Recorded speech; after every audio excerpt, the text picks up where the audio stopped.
Hello, guys, and welcome to today's episode of Psych and Poetry. I am your host, Nirat Rab. We have a special guest who is a counseling psychologist with about half a decade of experience supporting various kinds of clients on different psychological issues. You are most welcome, Mr. Rab Mafing. Thank you very much. It's a pleasure to be on the podcast. I've been a fan of the podcast and it's a privilege to be here. Thank you. We are also honored to have you. Today, we will be asking our guest 5 fundamental questions on trauma and healing. First, what is trauma? Basically, trauma can be referred to as a psychological or emotional response to a deeply distressing or disturbing event. In simple terms, it can be an experience an individual has that overwhelms the individual's capacity to be able to cope or manage that experience effectively, such that as a result of the experience, the individual is not able to function properly or normally in his day-to-day living. Thank you. Next question. Why do we experience trauma? There are many reasons why we experience trauma. It could range from physical reasons, so maybe you could have someone hitting someone, so there's physical violence. It could be emotional. They could come as a result of natural disasters, flooding, hurricanes, and all that. Yeah. So we could even have accidents. There are many kinds of accidents: car accidents, domestic accidents. It could come as witnessing violence or death. It can even come as a result of war. And on the plateau, I think we've had our fair share of such kinds of traumatic experiences. Sadly. Even the loss of a loved one. You could lose your parent, a spouse, a child. Those kind of experiences can result into trauma. Thank you. Next question. Who experiences trauma?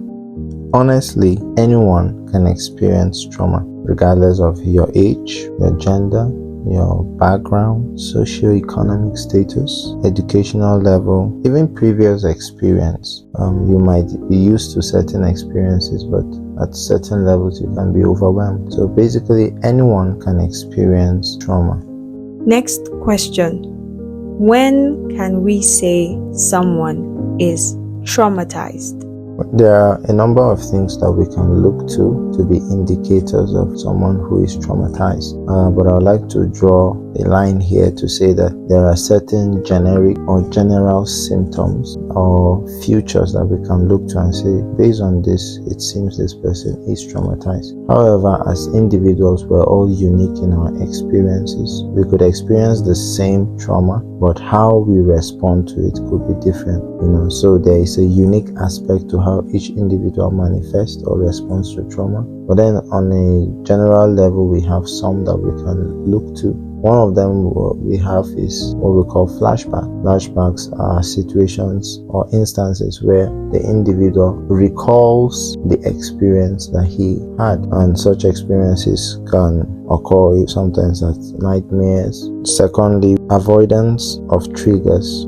These are simply reminders or any object, people, places, or any phenomenon that reminds us of the event that caused us trauma. So someone can associate the loud sound with gunshots. So anytime the person hears a loud sound, he associates it with a gunshot, and that triggers the responses the person had.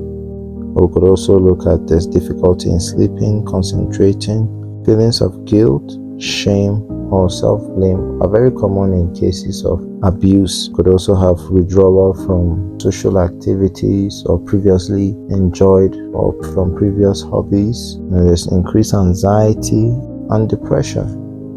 Wow, that was quite insightful, and it brings to memory one of the episodes I talked about PTSD and some of the symptoms that can occur there. So if you haven't listened to that episode, guys, please go back and check for how about PTSD, and you would learn from that too. For our final fundamental question, how can someone heal from trauma? From your question, it suggests that healing from trauma is possible. and I want to agree to that healing from trauma is possible. So there are a number of things that one needs to consider when healing from trauma comes into play. First and foremost, the person needs to be able to recognize and then acknowledge the traumatic event that has happened to an individual. What I mean by that is that the person needs to be able to understand that, look, this experience that I have had is a traumatic experience. It is affecting my day-to-day functioning. It is affecting my normal way of life, and therefore it poses a challenge to me. What a person is able to achieve by doing that is what we call insight. And once an individual is able to do that, then he can be able to move to the next point, which is to seek help. Now he recognizes he has a problem, then he can be able to know where exactly to find solution, which takes us to our next point, seeking professional help. So seeking professional help, people reach out to psychologists and other mental health practitioners that are licensed to be able to sit with you. The next point is support groups. Support groups are usually a place where one can connect with others who have experienced similar traumas, and by doing so it can provide a sense of community and understanding. It can help the individual to be able to really express what he feels or what he or she has experienced with others who have had similar experiences without fear or judgment. So seeking social support groups can be a pathway to healing for someone who has trauma. And then finally, we have self-care. Self-care, the person needs to be able to, look at yourself even though you're going through trauma, because sometimes our experiences of trauma can lead us into what we call maladaptive behaviors. That is, you begin to engage in behaviors that are detrimental to your health, your mental health, or generally to the progress of your life. So you need to be able to take care of yourself or have people around you that can help you manage yourself until you are able to do so.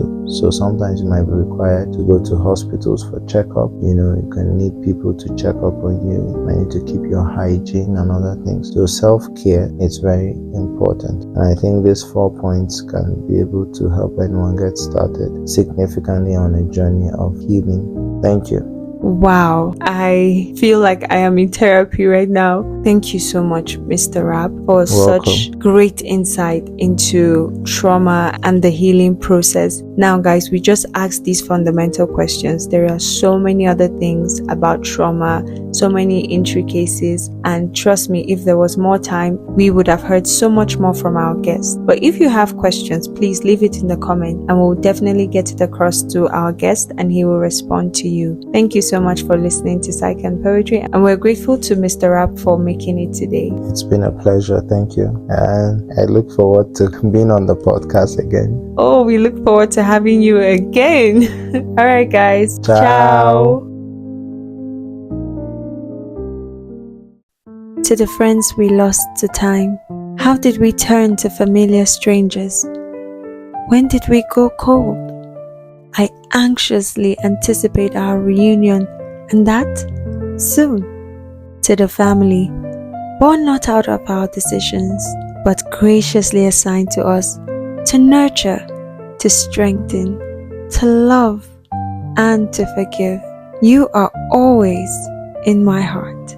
To the lovers we have found, peace in its abundance have you given, not as a trade, but a gift, an expensive gift. I cannot thank you enough for being in my life. To the one who created us, created everything, what can I say? How do I say it? You are truly more than words describe. I cannot wait to get to heaven.